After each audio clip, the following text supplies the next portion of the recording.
जय हिंद विद्यार्थियों, स्वागत सभी का आपके अपने यूट्यूब प्लेटफॉर्म दृष्टि एग्रीकल्चर पर।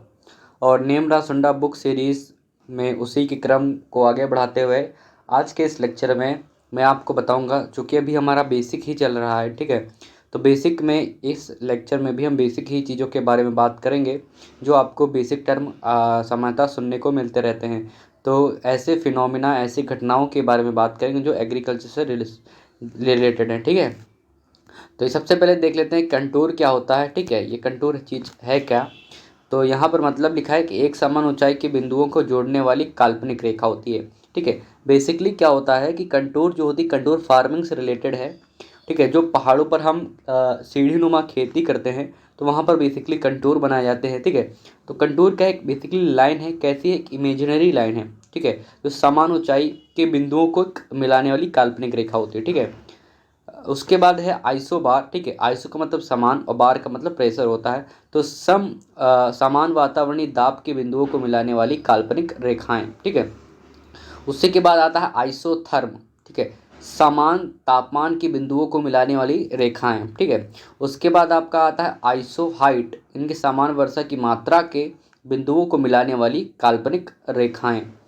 उसके बाद आइसो बाथ आता है, ठीक है। तो समान मात्रा में उपस्थित जल के बिंदुओं को मिलाने वाली रेखाएं।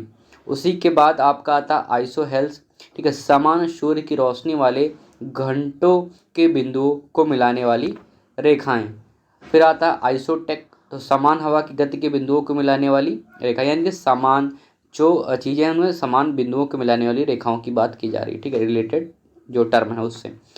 आइसोहेलाइन का मतलब समान लवणता के बिंदुओं को मिलाने वाली काल्पनिक रेखाएं, ठीक है। ये सब क्या इमेजिनरी लाइन्स हैं। उसके बाद उपकरण एवं उनके उपयोग, यानी कि जो हम ऐसे इक्विपमेंट्स देखेंगे, ठीक है। ऐसे उपकरण देखेंगे जिनका उपयोग क्या होता है, मेजरमेंट में होता है। तो कौन कौन से हैं, किस चीज़ के लिए कौन से उपकरण का उपयोग किया जाता है, तो पूछ लिया जाता है। तो सबसे पहले है अल्टीमीटर। अल्टीमीटर क्या है, ऊंचाई मापने का क्या है, यंत्र है। उसके बाद आपका आता है एनोराइट बैरोमीटर, तो वायुमंडलीय दाब मापने का यंत्र है, ठीक। एटमॉस्फेरिक प्रेशर को कैसे मेज़र करेंगे, तो बैरोमीटर के द्वारा होता है। एक निद्रव बैरोमीटर होता है, ठीक है।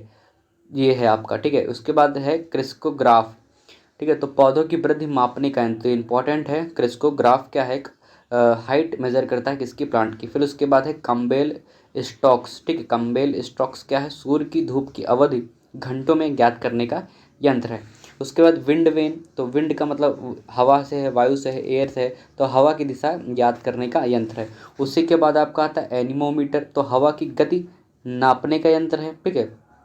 विंड वेन क्या करता है, डायरेक्शन किसकी, एयर की। एनोमीटर क्या होता है, स्पीड यानी कि वेलोसिटी उसकी बताता है, ठीक है। टेंसियोमीटर की मृदा नमी व मृदा जल तनाव को, वाटर टेंशन को बताता है, ठीक है। मॉइस्चर बताता है, वाटर टेंशन को बताता है टेंसियोमीटर। फिर आपका है पोरोमीटर, तो रंध्र व्यवहार ज्ञात करने का, इनकी जो स्टोमेटा होते हैं प्लांट्स लीव्स में, तो उसके बारे में ये बताता है।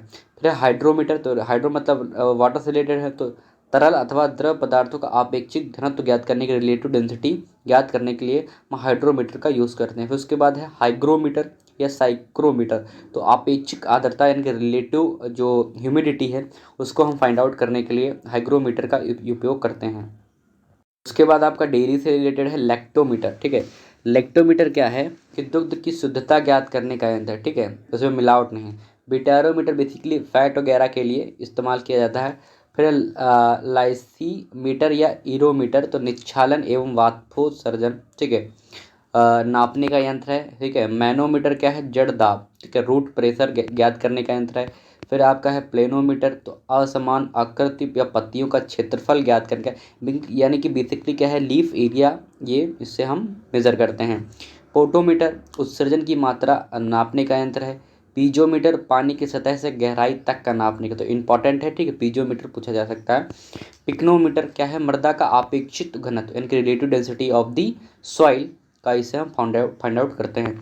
उसके बाद है पायरिलियोमीटर, ठीक है, सूर्य से आने वाली सीधी किरणों को ज्ञात करना, ठीक है। पायरिनोमीटर का है सूर्य से आने वाली कुल प्रकाश किरणों को ज्ञात करना, ठीक है। यहाँ पर देखिए, इससे पहले जो मैंने बताया पायरेलियो मीटर, तो इसमें क्या होता है, जितनी सीधी बिल्कुल रेज आती हैं, इंसिडेंट होती हैं, ठीक है, बिल्कुल सीधी चलती हैं सरल रेखा में, उनको ज्ञात करता है। लेकिन पायरोनोमीटर में वो सीधी टेढ़ी मेढ़ी सभी को ये काउंट करता है। ठीक है, उसके बाद है कार्डियोग्राफ, हृदय की गति को ग्राफ में प्रदर्शित करने का यंत्र।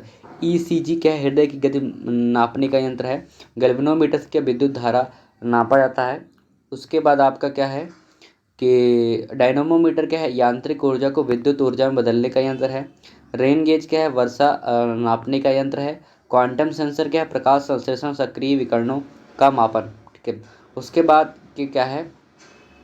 शुष्क व गीला बल्ब थर्मोमीटर क्या है? वातावरणीय अपेक्षिक आर्द्रता का मापन करता है, यानी कि रिलेटिव ह्यूमिडिटी। ठीक है, थर्मोमीटर्स या थर्मोकपल्स क्या है? तापमान नापने के यंत्र हैं। जेल मीटर क्या है? फलों में पेक्टिन की मात्रा का निर्धारण। जेल मीटर से क्या होता है कि जो फ्रूट्स है उसमें जो पेक्टिन है उसकी जो मतलब की क्वांटिटी उसको डिटरमाइन करता है। और ओस्मोमीटर में क्या होता है? घोल की परासरणीय सांद्रता। ऑस्मोसिस के थ्रू जो प्रोसेस होती है उसके थ्रू हम ऑस्मोमीटर लगा करके चेक कर सकते हैं उसकी कंसंट्रेशन। फिर क्या है? सोलोमीटर यानी कि ब्राइन हाइड्रोमीटर, तो नमक की सांद्रता कंसंट्रेशन ऑफ दी